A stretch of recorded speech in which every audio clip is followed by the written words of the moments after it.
लोगों को नीचे दिखाने के लिए किया था। तो मैं तो कहूँगा महाराज जी के वो ताड़का है, योगी सरकार का उसमें कोई दोष नहीं। इतनी जो अफवाहें उड़ाई हैं ये गलत उड़ाई हैं। ममता जी कह रही है कि मृतकों कुंभ था, तो जो योगी ने काम किया है वो सराहनीय है। हिंदू होती तो क्या मृतकों कुंभ कहती उसका। आप महाकुंभ भी गए होंगे जून महाकुंभ में हम रहे, 1 महीना रहे। 1 महीने रहे और इतने भव्य आयोजन पर भी अरविंद केजरीवाल ने सवाल भी खड़े किए थे कि वहाँ पे परिस्थिति अच्छी नहीं है, वहाँ पे थोड़ी वो जो भगदड़ मच गई थी उसके ऊपर भी उन्होंने निशाना साधा था। उस पर क्या कहेंगे? नहीं महाराज जी, ऐसा कुछ नहीं। मैं वहाँ मौजूद में था, समझे ना। मेरे अखाड़े की तैयारी हो रही थी उस समय जाने की। उस समय निरंजनी अखाड़ा गया है, उसमें मतलब जनता का कोई दोष नहीं है। 3 बजे थे, 3 जनता को सो भी रही थी। आया समझ में, वो कुछ जग रही थी। तो वो अखाड़ा जब जा रहा था तो उसी अखाड़े की मतलब वो हर हर महादेव सुन करके कुछ जनता भाग पड़ी। तो बेचारे कुछ कुचर गए, कुछ गिर पड़े, कुछ मतलब उसमें मर गए। लेकिन इतनी जो अफवाहें उड़ाई हैं ये गलत उड़ाई हैं। वो मतलब उनके वहाँ गए हैं, वो बेचारे कैसे गए दुनिया से, वो तो चले ही गए। लेकिन चलो 33-34 आदमी मर गए, क्या समझे ना। हाँ मर गए, ये मतलब है जितना मतलब इन लोगों ने फिजा बनाई है, उड़ाई है। अब जैसे ममता जी कह रही है कि मृत्यु कुंभ था। हाँ। मृत्यु कुंभ था, तो जब ये हिंदू होती तो क्या मृत्यु कुंभ कहती उसका। संभव ही नहीं। अमृत कुंभ को, अमृत कुंभ को वो मृत्यु कुंभ कह रही है, क्या समझे ना। तो मैं तो कहूँगा महाराज जी के वो ताड़का है, क्या 3 अक्षर की ताड़का थी, वो ममता भी 3 ही अक्षर की है। इसलिए मैं तो उसको ताड़का ही कहूँगा।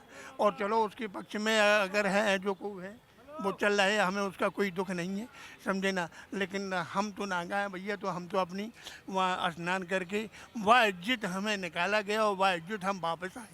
मैं आपसे जानना चाहूँगा महाकुंभ के ऊपर, जैसे आपने कहा, मैं एक बार आपकी आंखों देखी जानना चाहूँगा कि महाकुंभ में उस रात हुआ क्या जब भगदड़ मची और इतने लोग जो मर गए, बहुत दुख की बात है। और क्या इसमें योगी सरकार की जो है व्यवस्था की कमी थी या लोगों की ही? ना देखो, एक बात बता दूँ, योगी सरकार का उसमें कोई दोष नहीं। योगी सरकार की व्यवस्था की कोई कमी नहीं थी। व्यवस्था एकदम चाक चौबंद थी, व्यवस्था में कोई कमी नहीं थी। जितनी जनता हो चुकी थी, इतनी भीड़ थी कि वो समरी नहीं, समझे ना।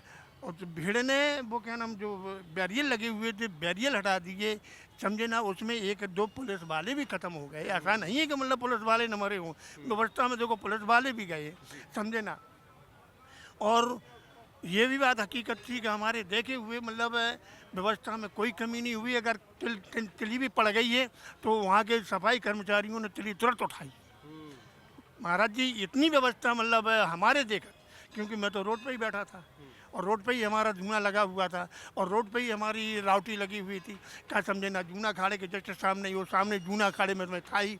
तो महाराज जी व्यवस्था के बारे में पूछा जाए और वहाँ पर मतलब हम लोगों की रखवारी और समाज की रखवारी और जनता की रखवारी के बारे में पूछा जाए तो जो योगी ने काम किया है वो सराहनीय है। और मोदी जी की जो मतलब उस पर छाप है वो भी सराहनीय है, समझे ना। और महाराज जी जितना हो सके, समझे, जितना हो सका है उतनी व्यवस्था खाने पीने की कोई मतलब छूट नहीं थी। हम लोगों को राशन भेज रहा है, हम लोग अगर ले रहे तो ले रहे, नहीं ले रहे तो अपना मंगा के खा रहे। ये तो हमारी मर्जी थी।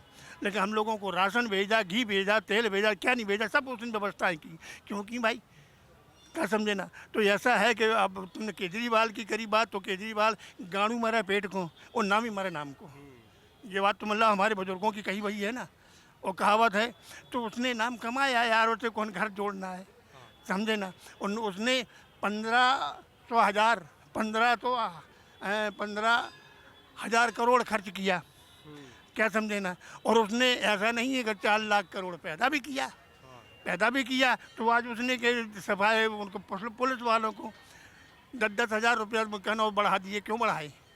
इसीलिए बढ़ाए कि उन्होंने सेवा की है, समझे ना। 8-8 हज़ार रुपये उसके बढ़ाए गए ना, उनके झाड़ू पोंछा लगाने वाले क्यों बढ़ाए? उन्होंने सेवा की है, मेहनत की है, समझे ना। तो आज उसका अगर तारीफ़ की जाए जितनी उतनी कम है, समझे ना। मैं तो वहाँ 1 महीना रहा हूँ, रहने की व्यवस्था में हम लोगों को खाने पीने की और मतलब किसी तरह की कोई परेशानी नहीं आनी थी। अखिलेश यादव ने अपने समय में जब उन्होंने महाकुंभ आयोजन करवाया था तो उन्होंने कुंभ का प्रभारी बना दिया था आजम खान को। मतलब आजम खान को क्या पता संगम क्या होता है, महाकुंभ क्या होता है? ये क्या जाना क्या होता है, कैसा होता है, समझे ना। ये तो केवल अपना केवल हज को जानते हैं, हज के बारे में जानते हैं। कहा जाता है कि हिंदुओं को नीचा दिखाने के लिए उन्होंने ऐसा किया था, आजम खान को बना दिया था प्रभारी। हकीकत बात है, हिंदुओं को नीचे दिखाने के लिए किया था, पर बिगाड़ क्या पाया था? क्या बिगाड़ पाया था? कुछ नहीं बिगाड़ पाया था, समझे ना। हाँ, कुछ मतलब नुकसान तो हुआ था, ये तो बात हकीकत है, लेकिन उस नुकसान में बिगड़ा कुछ नहीं था। अपना कर्म हम लोगों ने किया था, उस समय भी किया था और आज भी किया और आगे भी करते जाएंगे, समझे ना। लिहाजा जो 67 करोड़ जनता का 5,000 जनता आ जाती है तो आदमी को संभालना मुश्किल पड़ जाती है ना। और 67 करोड़ जनता को उसने 67 करोड़ जनता को डील कर ले गया, डील कर ले गई, समझे ना।